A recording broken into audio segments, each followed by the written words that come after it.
Hi, cats. So last time we touched on the example of protecting ourselves with regard to our rules and assumptions. So I just want to go over that briefly. Again, when we strongly believe these negative statements about ourselves, it is not surprising that we feel very bad about ourselves and experience strong negative emotions.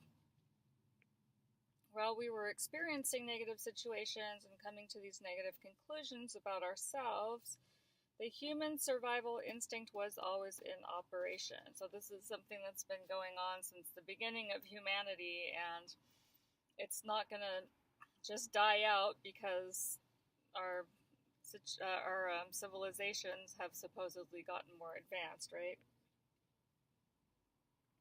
So to ensure our survival and to keep on functioning, we begin to develop assumptions, rules, and guidelines for how we live our lives that help protect our self-esteem. They aim to guard and defend us from the truth of negative core beliefs. So again, not the truth, but the truth of our negative core beliefs. And I'm sure the word psychological defenses is not unknown to many of you. So that's a little bit of what we're going to be talking about. So we might develop rules such as I must be the best at everything. I must never make any mistakes. I must never show any emotion in public. I must always do the right thing. So, what's that? It's superlative, right? So, not just, you don't want to just be good at something, you want to be the best. You don't want to make mistakes and then learn from them. You just don't ever want to make any mistakes in the first place. You don't want to just learn how to regulate your emotions. You want to show no emotions at all in public. You don't want to try to do the right thing. You have to always do the right thing. So these are extremes, and it would be nice to never make any mistakes, but that's not going to happen. So all we can do is try to make amends and learn from our mistakes. And the never showing any emotion in public, that could be the whole boys don't cry agenda, that certain people have, certain males have, that they ingrained in other males, or that anyone ingrains in a boy as he's growing up. Yeah, it must be the best. I understand that, but as long as you're in healthy competition with yourself, but what this implies is that you're in constant competition with everybody, and that's super unhealthy, and it leads to comparison, which is again super unhealthy. So we might also develop assumptions such as if I ask for something I need, I will be put down. No matter what I do, it will never be good enough. If I can't control my food intake, I will never be able to control anything in my life. And rules and assumptions can also be combined. So, for example, go back to your assumption list, if you made one. I must do everything I can to gain others' approval, because if I am criticized in any way, it means I am not acceptable. So you have your rule. I must do everything I can to gain others' approval. So anything that's a must indicates that it's a rule, and the assumption would be that if you're criticized in any way, it means that you are not acceptable. So you're operating from a limiting belief or a false belief and ending up with an assumption that might pair well, with such a belief, but it's not real. So Okay, so I won't try anything unless I know that I can do it perfectly, because if I can't, it means I'm a total failure. So the rule is what? That I won't try. And why is that? Because there is an expectation of perfection. So if you have low self-esteem, you're not even going to try. You're just going to assume that you're going to fail and that you're just going to end up being a failure in life.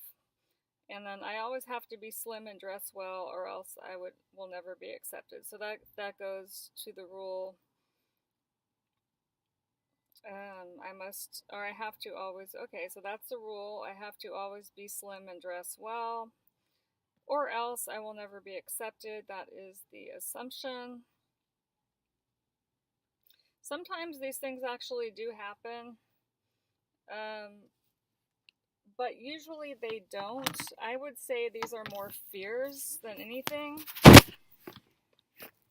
because if you look at it, I have to be slim and dress well, or else I will never be accepted. Sure, there may be occasions where you're going to be surrounded by superficial people, and those people will have their own rules of who they will and will not accept. But does that mean that you'll never be accepted by anyone, including yourself? It's very unlikely to happen that way. I won't try anything unless I know that I can do it perfectly, because if I can't, it means I'm a total failure. If you won't try anything unless you know you can do it perfectly, then you're not trying anything at all. So you can easily fall into a pattern of learned helplessness where you simply don't do anything because you think, what's the point? It's not going to do any good anyway. And then you'll come to the false assumption that it means you're a total failure on every level, because if you try one thing and it doesn't work, then that's what you are, a failure. I must do everything I can to gain others' approval, because if I am criticized in any way, it means I am not acceptable. So the rule is I must do everything I can to gain others' approval. Well, how are you supposed to know? You can't be liked by everyone. You can't go from person to person to try to find out what it is that will gain their approval. And then if I'm criticized in any way, it means I'm not acceptable. No, being criticized in a constructive way, first of all, is a positive thing. And if you're criticized in a negative way, that does not mean that you're not acceptable. It means either you have something that you do need to look at, but you still deserve respect and deserve to have your flaws or faults, whatever, pointed out to you in a respectful way. And you can be acceptable to different people in different circles, or be acceptable to yourself if you're meeting your own standards. So you can set your own positive standards, but they don't have to be these extremes. In fact, they shouldn't be these extremes.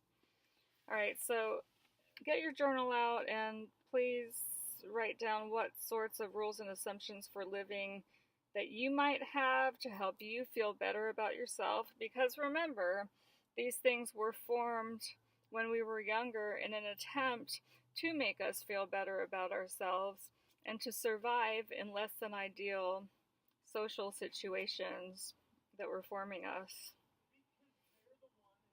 So what sorts of rules and assumptions do you have for living? And yeah, so take a few minutes to jot those down. You can stop the video. Actually, what I think I'm going to do is just do a separate video for the next step, which is rules and assumptions guide behavior. Okay?